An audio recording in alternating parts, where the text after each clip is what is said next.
I acknowledge the traditional custodians of the land that I'm on. So I'm on Yagara country here, and forward my respects to all of you, wherever you are, to traditional owners there.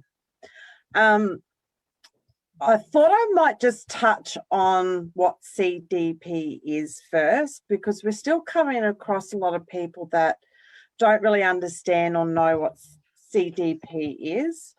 So let me see if I can share.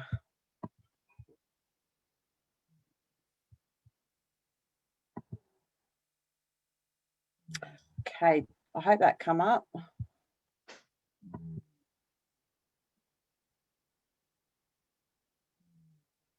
Slideshow.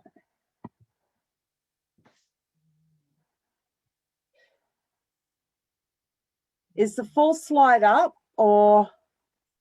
Yes, okay, sorry about that. I always get nervous with technology. So the community development program was the Work for the Dole program that's operational in remote Aboriginal and Torres Strait Islander communities. Everywhere else in the country are on Job Active. We've been campaigning for 4 years around the CDP because it is unfairly punitive, especially when you're comparing it to Job Active, and quite racist when you look at the places in which it's operating in. What we saw are participants on this program that if they didn't turn up for an activity the first time, they get deducted around $54 or $52 out of their payments. A second time, it's $104. But the third time, they would actually lose their payments for up to 8 weeks. So that's no payment whatsoever coming in for 8 weeks. If you look at a lot of the communities, their rent comes out of their payments before it gets forwarded on to them. So we're finding that a lot of people were becoming homeless because they couldn't pay their rent because their payments had stopped. There was added pressure on communities, very vulnerable, very poor communities in Australia. And if you had, 4 that had been breached, there was like an increase in pressure for other people in the community to be able to feed and pay bills and stuff like that. Also, there were workers that were in what we consider wage jobs anywhere else in the country. So if you have a look at like construction work with a regional council, we had CDP workers doing that, working alongside fly-in, fly-out workers, and they're getting the equivalent of a New Start payment, but the fly-in, fly-out worker is on $52 an hour. So there were some really different discrepancies. And as far as we're concerned, being the trade union movement, was if you were in a job, you should be getting paid for that job. You should be getting paid wages. There's no workplace conditions, things like annual leave, sorry business. They can't access any kind of leave to be able to accommodate that. They used to, instead of going to the job service provider that's in communities that were administering the program, they'd have to ring Centrelink and they'd be on hold for like 4 hours with a special CDP number to be able to say, look, I can't do this. There's been a death in the family, or I've got to look after kids, or I've got to go into town. And they would just hang up. So they get breached. And we were seeing, a lot of kind of flow-on effects as well. It was a bit of a cash grab, you could say, with private enterprise. So there's always been some sort of employment program happening in remote communities. If you look at the 1970s, it was around apprenticeships and trades. And it worked. It was a really good program back then, but none of that kind of training is happening now. We did have an older fella. He was on CDP. He was a qualified builder who had done his apprenticeship in the 70s. Yet when we drove around the community, we counted over 30 new builds or extensions. So there's the work in the community, it's just they weren't giving the work locally, even if you've got the qualifications to do so. We had people that turned up to do their job and just to find out that a CDP worker has been put into that job and they'd lost their job. They hadn't been notified appropriately, but they'd lost their job. Other people were getting paid a wage in the work that they were doing, and then when CDP come in, they lost their wage and were put onto the CDP payments for doing the same work. So it come a bit of a cash grab for private enterprise. First time it's been open, it was like this free source of labour that private enterprise jumped on, and there is real issue in regards to that and the incentive payments that were getting paid. If you have a look, I was going to touch on this later, but if you have a look at the budget that the government had put down around the Work for the Dole program in remote communities, they have allocated $111 million over 5 years. Now, CDP is going to be scrapped in 2023, but CDP costs around $340 million just to administer.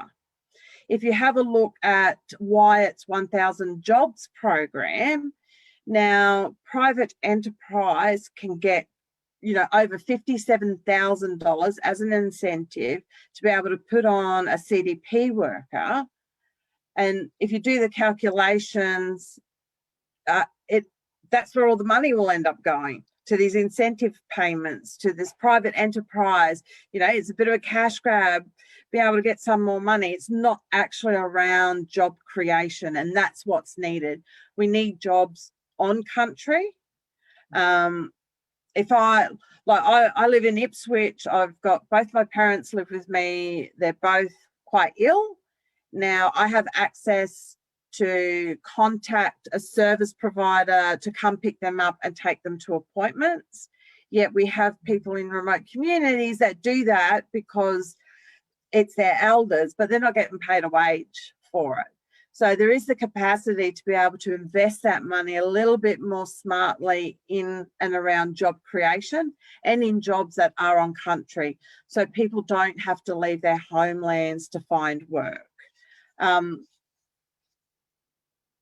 With CDP, even though it's a win for us, it's not government that actually delivered the win. I was a bit surprised, but it was a 4-year campaign that we had CDP workers. We were out in remote communities. We were delivering training around campaigning and around unions of what they needed to do and what their rights were. And there was pressure on government.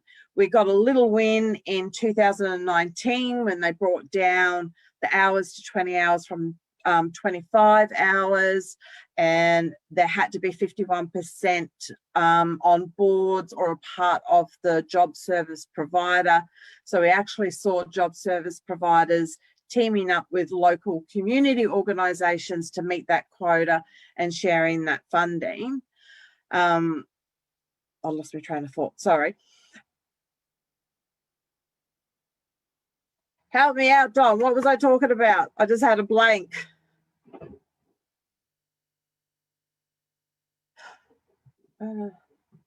Did you hear what I was talking about, Shania? I just lost my... Sorry, yeah.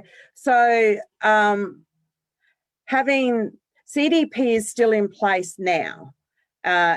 It costs $340 million to administer CDP. It will be operational until 2023, but the fear that I have now is around what's going to replace it.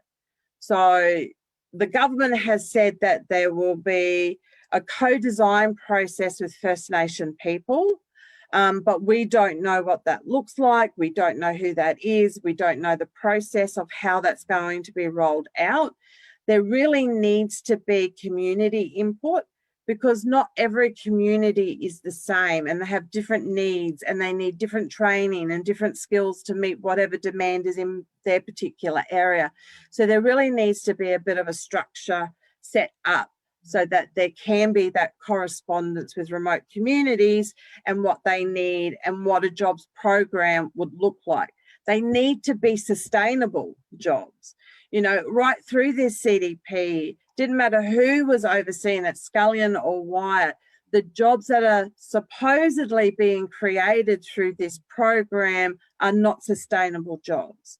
You know, when Scullion had the portfolio, he would say that he found 15,000 jobs for remote workers. What he didn't say was they were 13 weeks and 26 weeks, and at the end of them, they were back on CDP. Now we've got the 1,000 jobs program. It's high incentives, you know, over 57,000 for private enterprise to be involved in putting on CDP workers. On top of that, you've got the income management that's happening.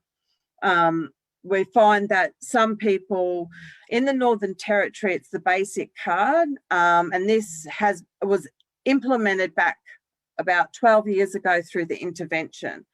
And what we were seeing is anything that happens in remote Aboriginal and Torres Strait Islander communities, if no one jumps up and down about it, it will get rolled out more broadly. And that's what we saw from the now Inju card. It's just based on the basic card model. A bit of a win there. They can't get it through legislation, but it still has been extended to 2023 as well.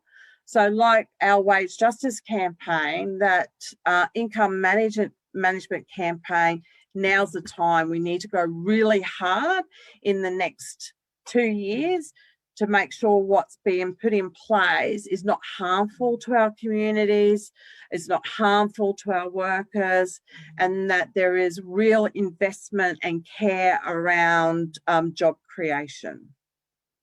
So I might leave that there. Thank you, Elaine.